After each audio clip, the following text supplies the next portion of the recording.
I'm not sure who else we're expecting. I think with it being half term, it's been on the ground today. Magnus, would you like to do the introductions and chair for us? Very happy to. Very happy Excellent, to. thank you. So 2 report outs today. I'm particularly interested in the second one, and I'll come to my statistics around emails at the end, which are enlightening and shocking. But before we start, it feels like another important bit of my area, library survey. And I'm guessing, where is Daniel? Are you there, Daniel?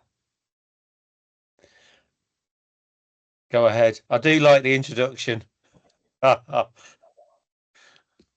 On you go. That's great.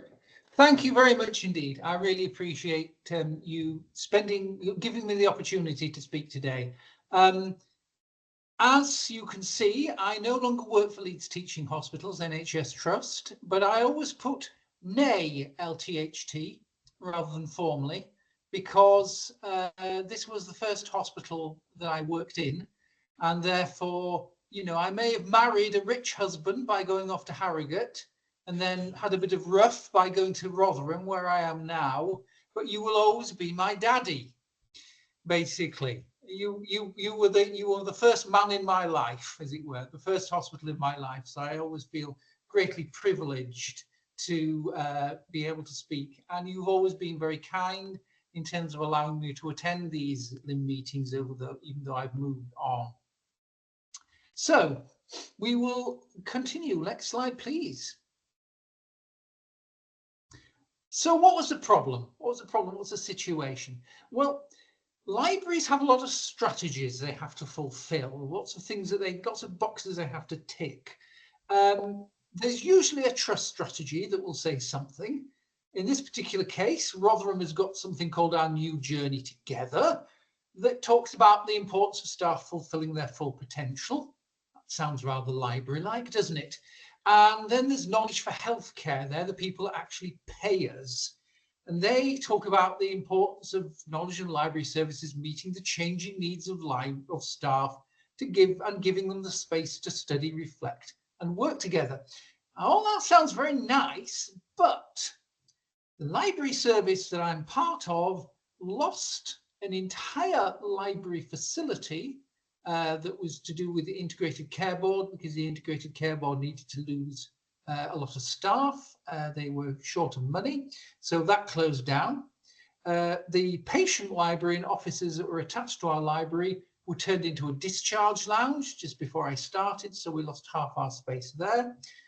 And of course, everybody that was at the other library ended up coming to us.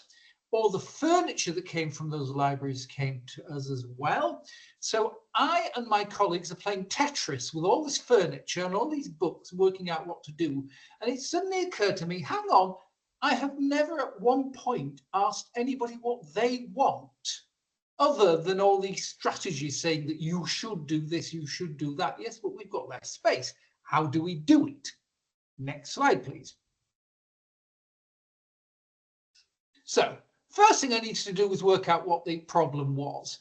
And there is a tried and tested method of doing that, the fishbone or Ishikawa diagram, if we're really going down the Kaizen approach here. Thought you'd enjoy that, me mentioning the K word, LTHT. And so I went through that and worked out what the pressure was on library space. We wanted to consult a lot. We didn't just want to ask people what they thought. We also wanted to know whether our consultation was right as well. So I talked through with my team, because I'm comparatively new here, and we have staff with a wide variety of backgrounds, some of whom have been working here for 45 years. And therefore, you know, you really want to get their opinions and, you know, not make any mistakes when it comes to that sort of thing. But also the Medical Education Committee. We've got a Medical Education Committee that's really quite powerful here. They make some very big decisions and they report straight through to the board. So I used a technique which you can Google later, called the golden thread technique, which essentially means you get all of the various strategies that the organization, the trust, think is important, and you cite all of those as to why you need to get done what you need to get done. And that shows that you are, going by whatever is the Leeds way, for example, and they're more likely to take on board and allow you to go forward with your project. So the golden thread technique, very much recommend it. And what did we do? Well, we observed what people were doing in the space themselves. Those are spaghetti diagrams, which I know that quality is really big on at Leeds. When I did my LIM intermediate, we were playing around with spaghetti diagrams quite a lot. So really wanted to cite that. We also did a kind of idea generation where people came up with ideas of what they wanted to see more or less of in the library. And I put it on a pick chart, a kind of quadrant where you could decide what the priority was, and people could vote using little pink stickers that would originally have gone on a calendar, but let's just repurpose those. We also did a bit of generative play, and that's something my colleague from Leeds Teaching, my Oppo, Dominic Gilroy, he was very interested in the idea of taking Lego and creating your ideal library using Lego. And then finally, there were the graffiti walls, which are essentially a way of putting up bits of paper that ask the key questions and people can write or draw on them where it's public. Now, the library has got a major corridor by the side of it here with a lot of foot traffic. So that means that a lot of people have written things. And some people sometimes even replied back as well. So one person said there needs to be toilets in the library, and somebody else had put an arrow next to it and written lazy with an exclamation mark. So there was a bit of catcalling going on the graffiti walls. Next slide, please. Here are some pictures of the consultation sessions.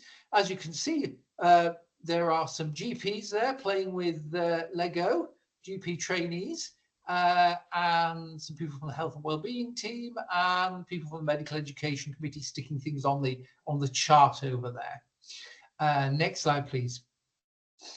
So in terms of the observation, watching what people do, you'll see that kind of slightly shaded thing on the left-hand side. That's a spaghetti diagram. And then on the right-hand side, that is a form of heat map that we did that shows which parts of the library are used more than others. And the darker the red, the more used it is. You will see a very, very pale looking crescent just above the key, and I will get to that later. You will notice that possibly the most used areas are where the computers are, and also spaces where people use their laptops. And that leads us to our findings. Next slide, please. Now, I won't go into these in huge amounts of detail because this is about how you do it, not about what the results are. But as a whole, people are still using libraries for PCs, but more people are coming in using their laptops. So what we think we need more of are more study pods, more spaces, as it were, laptop risers so that people can use their laptops and not end up with RSI.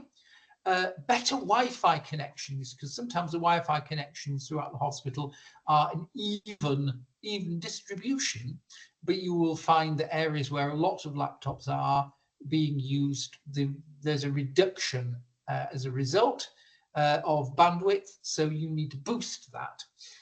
And also more power sockets. Dom will know all about that from being in a hospital ward from 1891.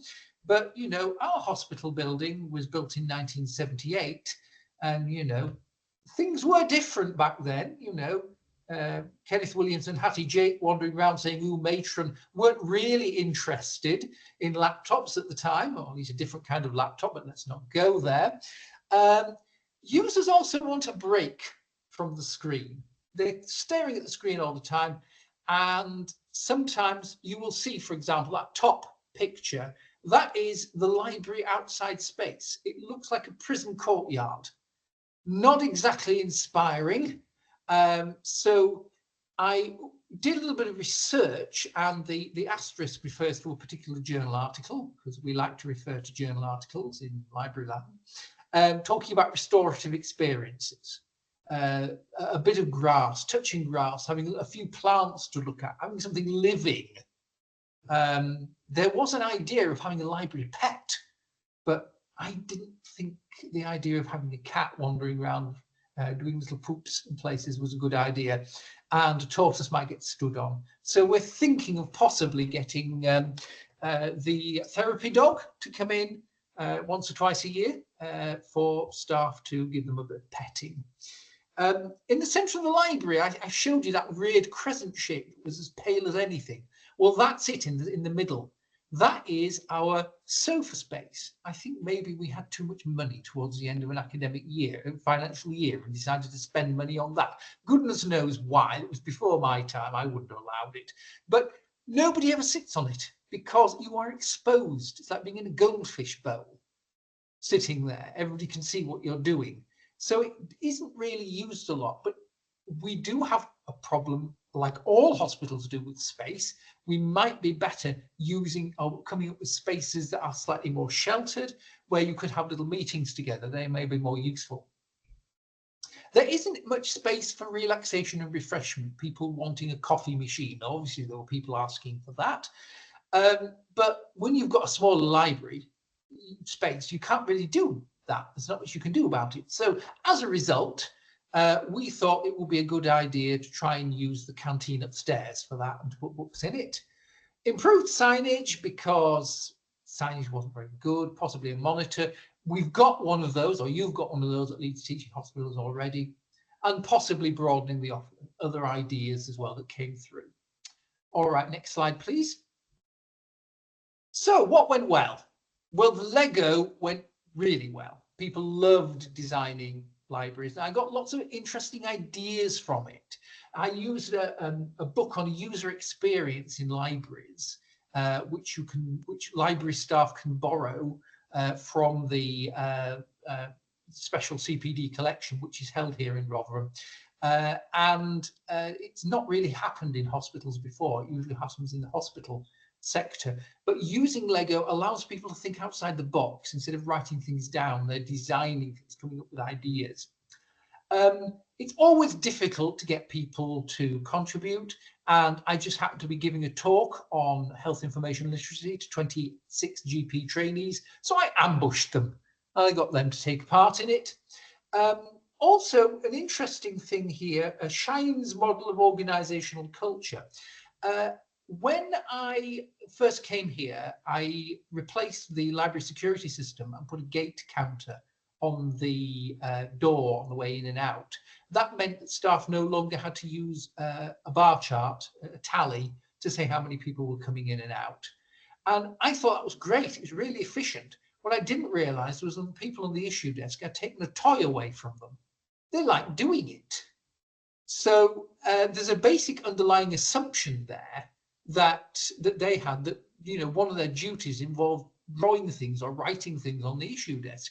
So getting them to do those spaghetti diagrams, they couldn't get enough of it. It was really useful.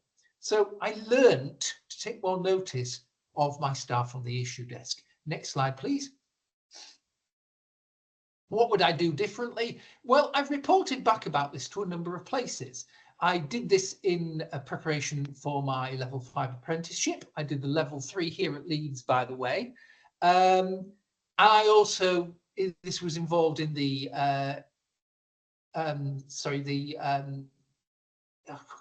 it's something integrated learning South Yorkshire. So it's the equivalent of what we're doing here. And then you're in an additional organisation as well. And to try and fit things in, it doesn't always work. Trying to kill 3 birds with 1 stone, you may end up killing no birds at all. And you also have to acknowledge that the library is the library. Not everybody's going to want to participate. This is a library, after all, not, you know, A&E. And then finally, the next steps. Obviously, at the moment, we've got had a Deming cycle, Plan, Do, Study, Act, for designing what was happening, creating something in the library. But then the next step is producing it. So in subsequent months, I'm going to be talking about how to put the recommendations I've talked to you about right at the moment into reality. Next slide, please.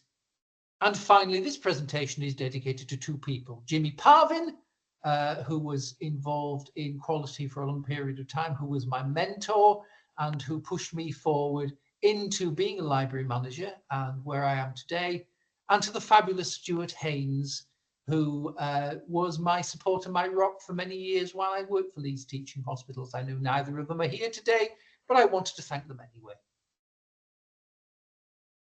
Daniel, thank you. A very entertaining presentation. I enjoyed it very much, found it very restorative, actually. Slightly worried. I thought Jimmy and Stuart were still alive. I hope they are for the dedication. But without further ado, Suzanne, can we introduce you to begin on emails? Really interested in this. You can, yeah, it's quite an act to follow, Daniel. Thanks for that. So yeah, mine's quite simple, really. You can go to the next slide, thank you. I really wanted to reduce emails. I'd come back from holiday, I'd had 5 days off. It took me days and days to get through them, sort them, respond. And I thought there's a lot of waste here. There's some duplicates, there's some cross-posting, there's some unnecessary stuff in here, and it's just something about it.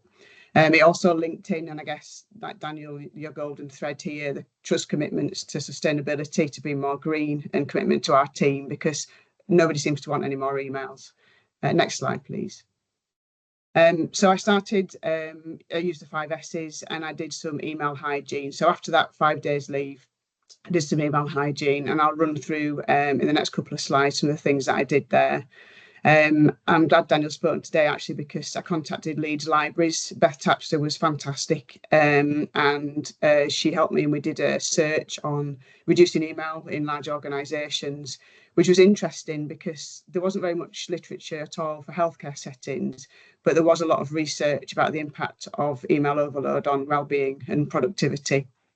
I did a small survey with the R&I lead nurse team, and I developed a screensaver. Next slide, please. So I contacted comms to see if I could get this put on a trust screensaver, but again, more on that in a moment. So I haven't got time to go through all of these points today, but just for an example, to pick a couple of things off here, I unsubscribed to unnecessary newsletters, and I started categorising emails in my inbox, and it's been a revelation. It's so easy to find what I need in a meeting. Next slide, please. I also I've become clearer. I'm more efficient with my email sending. I put more information in the subject line now. If I'd like you to review a document and there's a deadline, then I put the date in there. If it's just for information, and then that helps recipients to be able to prioritise what they're doing with their emails. Also looked at alternative ways of sharing documents, such as SharePoint and Teams. Next slide, please.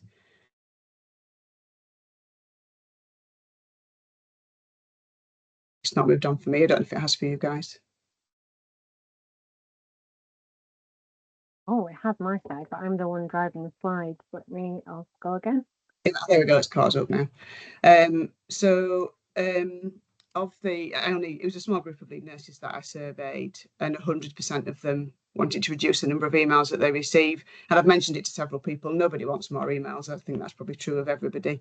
And a couple found their emails completely unmanageable, and a couple not very manageable at all. The improvements I saw for me, so I did all this email hygiene and changes, and then next time I had a week off, so another 5 days out of the office, I looked at the difference in the number of emails I'd received with attachments and without, and I had a 48% reduction in my inbox emails during the difference between the two. Now, it's hard to calculate the CO2 emissions from an email because there's a lot of different information out there. So I based it upon Mike Berners-Lee. He brought a book out, How Bad Are Bananas, with like the carbon footprint of lots of different things. It's about 4 grams for a small email, and it's about 50 for one with large attachments. I work in clinical research. There's loads of attachments and they're big. So I just calculated that out. That would save 740 grams of CO2 a day just for me, 0.19 tonnes a year just for me.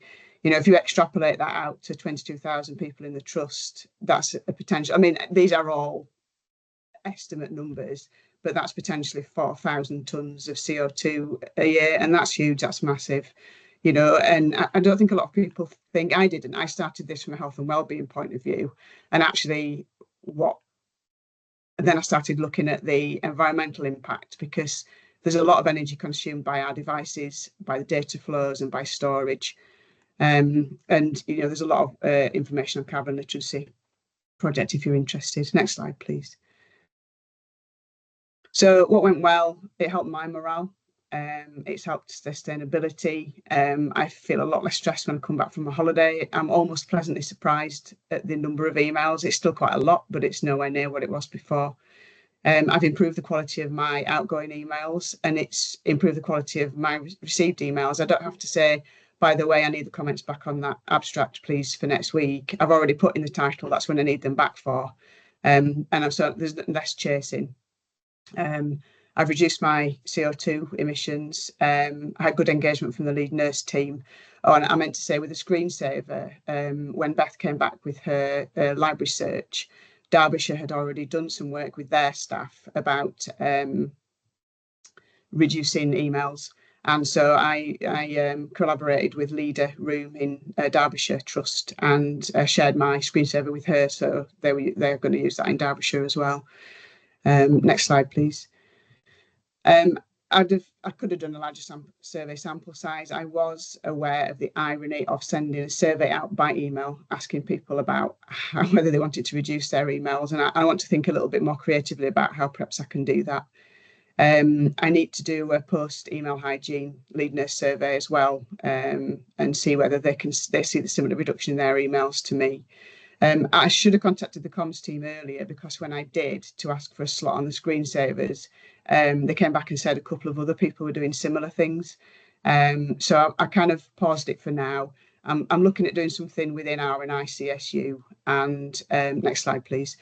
I think there's some work to do around NHS mail training. I've never had any formal training. I've just bumbled my way along as a 50-odd-year-old that, you know, kind of didn't grow up with a computer. And then we can develop and agree a final trust screensaver with a wider comm strategy and some more awareness amongst staff. And I think that's me. Thank you. Suzanne, thank you. So 2 really great presentations. Everybody, if you want to remember the blue strategic triangle, patients at the top, single word, very bottom line, Leeds improvement methodology. That's what this is about. Suzanne, absolutely fab. The email piece for me is significant. Not only 9% of my emails need me to do anything about them. If I had one wish, I'd take out the reply all button in the blinking of an eye. And I think it'd be massively important for us. So a couple of minutes to go. Questions, comments, team.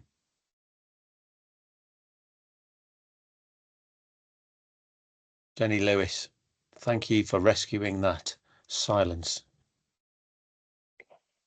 So Suzanne, when I did my lean for leaders, I did my inbox not as well as you did, and it didn't even occur to me the sustainability angle. For me at first, Jenny, that's not what I was doing. I was doing oh my God, all these emails. It's going to take me 3 days of doing no other work.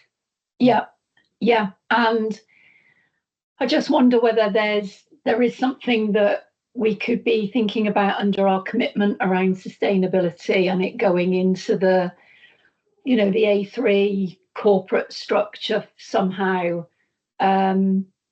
when we're planning the sustainability work that we're doing next year, because just your benefits are profound. I still reap the benefits of it now. And then Daniel, I missed the very beginning bit of your presentation. Apologies, but I really agreed with with one of the comments that's in the chat, that really important concept of learner-led design. I think just brilliant to see you put that into practice. Well done. So just while you're all thinking of other questions and comments, Daniel, I did like the restorative approach. And getting Edgar Shine into report out gets my vote every time. One of my most favourite books, Humble Inquiry. For those of you that want to, I mean, clearly you'll be able to watch it on YouTube rather than reading it. But Edgar Shine, tip top. Any other comments? Right, one from me. Suzanne, just around emails. I think the what we don't appreciate is when we send an email, it has an impact on somebody else's workflow for that day, or if you're me, that month, because it takes me a month to get to the top of the list again.